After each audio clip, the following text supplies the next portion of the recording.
हम लोगों ने विश्व की जनजातियों के अंतर्गत पिग्मी, बुशमैन, एस्किमो, सेमांग, सकाई आदि जो महत्वपूर्ण जनजातियाँ थी उनको हम लोगों ने पूर्णतः डिटेल से और प्रॉपर तरीके से पढ़ा। अब उसके बावजूद कुछ जनजातियाँ थी जो छिटपुट रूप में यथाकथा फैली हुई हैं, तो उन जनजातियों को हम लोग एक छोटे से समय दे करके देख लेते हैं वो सभी जनजातियों को।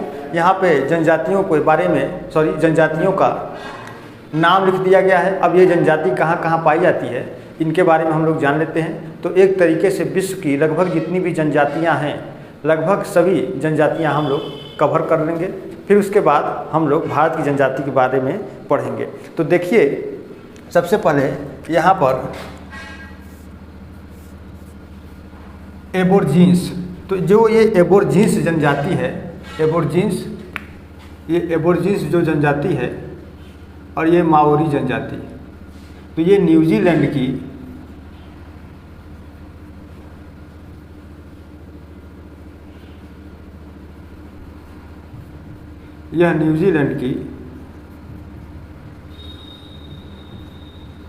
मूल जनजाति है, ठीक ना। न्यूजीलैंड की मूल जनजाति है कौन सी? माओरी, ठीक ना। तो जो माओरी जनजाति है वह न्यूजीलैंड की मूल जनजाति है और जो एबोर्जिन्स है यह ऑस्ट्रेलिया की मूल जनजाति है। कहाँ की है? ऑस्ट्रेलिया की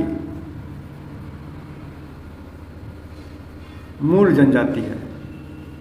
देखिए ये दोनों ही परीक्षाओं में बहुत पूछा जाता है कि एबोर्जिन्स कहाँ के मूल निवासी है और माओरी कहाँ का मूल निवासी है ना। ये टीजीटी पीजीटी की परीक्षाओं की दृष्टि से बहुत ही महत्वपूर्ण है। जो लोग सामाजिक विज्ञान टीजीटी से देना चाहते हैं और उनमें यदि उनका भूगोल विषय है तो ये बहुत ही महत्वपूर्ण है। तो माओरी जनजाति न्यूजीलैंड का मूल निवासी है। एनू जो है, एनू कहाँ पाया जाता है? जापान में। कहाँ पाया जाता है? जापान में, ठीक। ये जापान में पाया जाता है।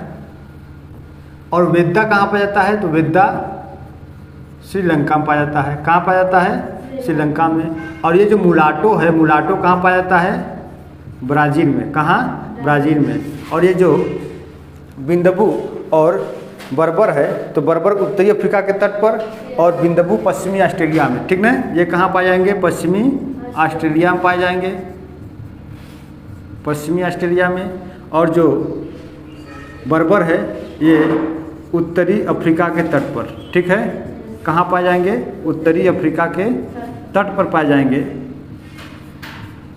और ये गाडचू, ये क्या है? गाडचू। तो ये जो गाडचू है तो गाडचू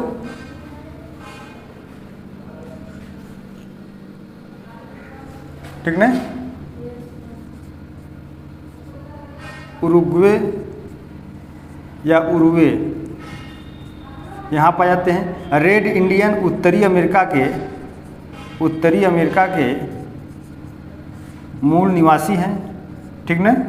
उत्तरी अमेरिका के मूल निवासी हैं। और ये जो किकचू है तो ये जो आपका किकचू है ये केनिया में पाया जाता है। कहाँ पाया जाता है? केनिया में पाया जाता है। और पपुआस ये न्यू गिनी में पाया जाता है। कहाँ पाया जाता है? New Guinea. ऑस्ट्रेलिया के थोड़ा सा ऊपर जाएंगे तो एक द्वीप है न्यू गिनी के नाम से, ठीक ना। तो ये पपुआस न्यू गिनी में पाए जाते हैं। अब इसके बाद जो फुलानी है ना, फुलानी, मुंह फुला लेते हैं सब बहुत जल्दी ना। तो ये जो फुलानी है ये नाइजीरिया में पाई जाती है। कहाँ पाई जाएगी? नाइजीरिया में पाई जाएगी।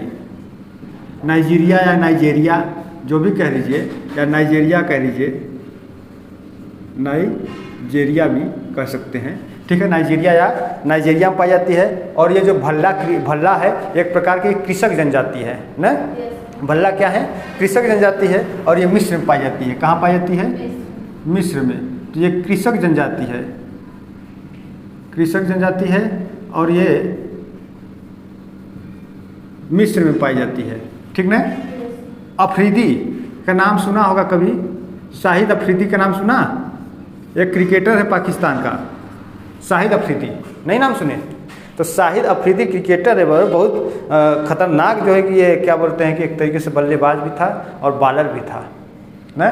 तो शाहिद अफरीदी, तो अफरीदी पाकिस्तान का खिलाड़ी है। तो अफरीदी जो जनजाति पाई जाती है कहाँ पाई जाती है? पाकिस्तान में पाई जाती है, ठीक है। नार्डिक, अब ये जो नार्डिक जनजाति है ये कहाँ पाई जाती है? स्कैंडिनेविया में, ठीक ना। कहाँ? स्कैंडिनेविया में। तो स्कैंडिनेविया में जो जनजाति है वो नार्डिक है। और दिनारिक जो है ये स्विट्जरलैंड और एड्रियाटिक तट पर पाई जाती है, ठीक ना। स्विट्जर या स्विट्जर भी कहते हैं इसके, ठीक ना। स्विट्जरलैंड और कहाँ? एड्रियाटिक। तो ये एड्रियाटिक एक सागर है ना, तो एड्रियाटिक तट पर ये पाए जाते हैं। कौन?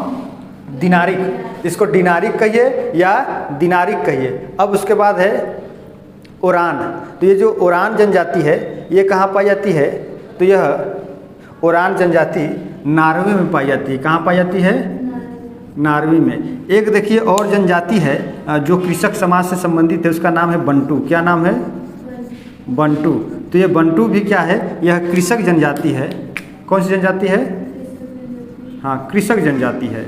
और ये कहाँ पाई जाती है? बंटू ये कहाँ पाए जाते हैं? मैंने बताया था जो एक मूक व्यापार होता है, मूक व्यापार होता है, जो पिग्मी लोग मूक व्यापार करते हैं ना।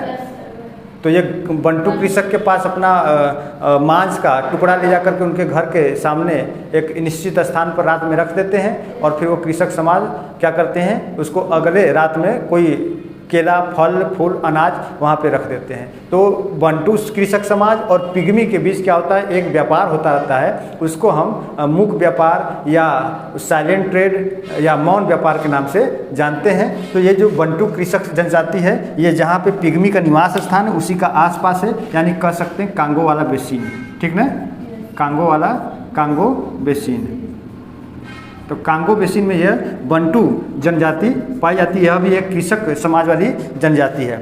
तो हम लोगों ने जो विश्व की अन्य महत्वपूर्ण जनजातियाँ थी जो कि छूटा हुआ था उसको भी हम लोगों ने कवर कर लिया। इसको आप लोग अच्छे तरीके से पढ़ लीजिए। बहुत बार परीक्षाओं में पूछा जाता है और कौन कौन सा परीक्षाओं में पूछा जाता है एक बार मैं थोड़ा सा इस पर नोट कर दे रहा हूँ। तो ये देखिए, ये नार्डिक और दिनारिक ये दोनों जनजातियाँ बहुत पूछी जाती हैं। ये बंटू वाली पूछी जाती है, ठीक है। फुलानी पूछी जाती है, ठीक। और इसके बाद एबोर्जिन्स और माओरी पूछा जाता है। एबोर्जिन्स और माओरी बहुत पूछा जाता है, भर भर के परीक्षाओं में आता रहता है। एनू भी पूछ लिया जाता है कहाँ की जनजाति है। फिर उसके बाद यहाँ पर पापुआंस को पूछ लिया जाता है और रेड इंडियन को पूछ लिया जाता है। तो इन जनजातियों को आप अच्छी तरीके से तो बिल्कुल पढ़ ही लीजिए और इनको आप लोग यदि विश्व के मैं अपने मानचित्र के अनुसार यदि पढ़ेंगे तो बहुत ही ज़्यादा बेस्ट होगा। तो आज के क्लास में दोस्तों बस इतना ही। हम लोग फिर नेक्स्ट क्लास में मिलते हैं भारत की जनजातियों के साथ। तो अब हम लोग नेक्स्ट क्लास में भारत की जनजातियों के बारे में पढ़ेंगे।